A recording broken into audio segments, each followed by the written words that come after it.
Assalamualaikum warahmatullahi wabarakatuh. Kali ini saya akan menjelaskan studi kasus entry KRS. Perkenalkan, nama saya Muhammad Rizky Badabaskara dengan NPM 2019-210083.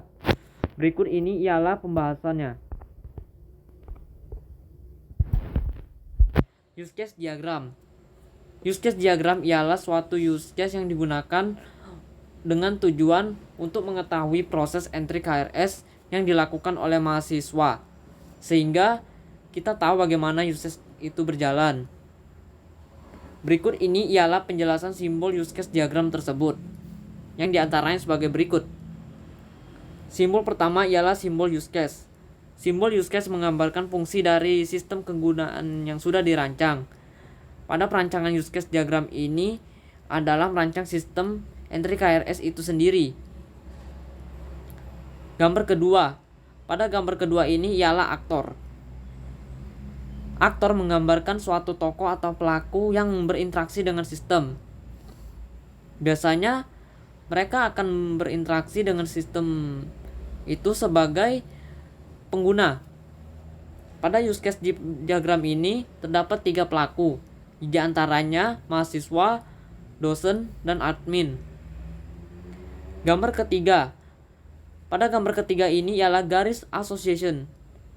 Garis association ini berfungsi sebagai penghubung antara ketiga aktor tersebut dengan use case itu sendiri yang hanya ada di dalam use case diagram itu sendiri.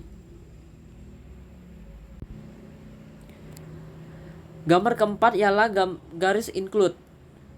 Garis include ialah garis yang berbentuk horizontal dan putus-putus. Biasanya berfungsi sebagai penunjuk use case maupun aktor ke use case lainnya.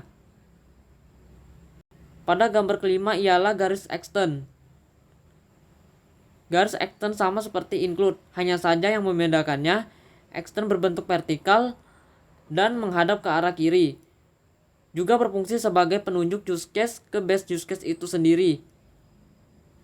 Gambar keenam ialah boundary system. Boundary system biasanya sebagai tempat atau wadah penyedia use case itu sendiri. Biasanya dalam use case diagram entry KRS ini biasanya sering disebut sebagai halaman web student itu. Gambaran use case diagram. Berikut ini ialah tampilan gambaran use case diagram program entry KRS, yang diantaranya sebagai berikut.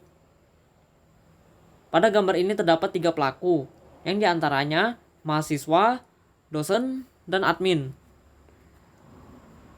Mahasiswa, dosen, dan admin akan melakukan login pada halaman web student.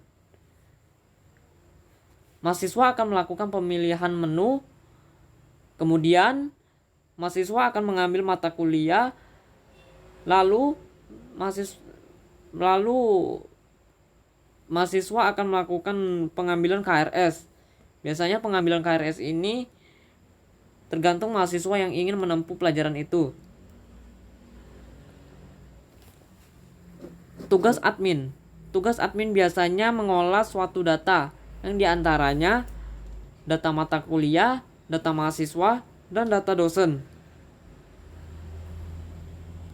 Tugas seorang dosen. Dosen biasanya akan memvalidasi mata kuliah yang diambil oleh mahasiswa itu. Mahasiswa tersebut akan melakukan pengambilan KRS dengan garis extend yang menunjuk ke arah atas. Juga garis extend akan mengarah ke arah validasi KRS. Dosen akan melakukan validasi. Biasanya validasi ini akan melakukan include apabila mahasiswa tersebut ingin mengambil mata kuliah tersebut, sehingga dosen akan menyetujui atau tidak. Setelah validasi KRS itu disetujui oleh dosen, langkah berikutnya ialah melakukan cetak KRS. Biasanya cetak KRS ini dilakukan di mana KRS tersebut telah disetujui oleh dosen itu sendiri.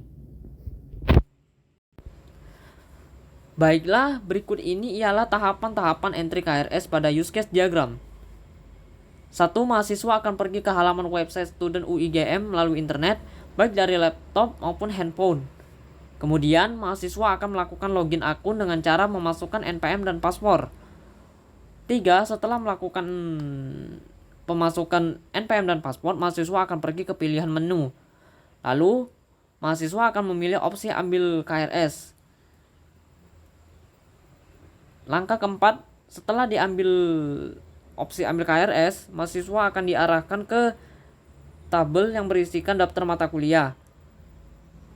Langkah kelima, mahasiswa akan mengambil mata kuliah yang ingin ditempuh. Langkah keenam, setelah pengambilan mata kuliah, langkah berikutnya ialah mahasiswa akan menekan tombol ambil mata kuliah, kemudian mahasiswa akan meng-logout akun tersebut dan akan menunggu KRS tersebut disetujui oleh dosen. Dosen akan melakukan update akun mahasiswa apabila telah disetujui KRS tersebut. Begitulah akhir dari penjelasan saya, dan saya ucapkan terima kasih.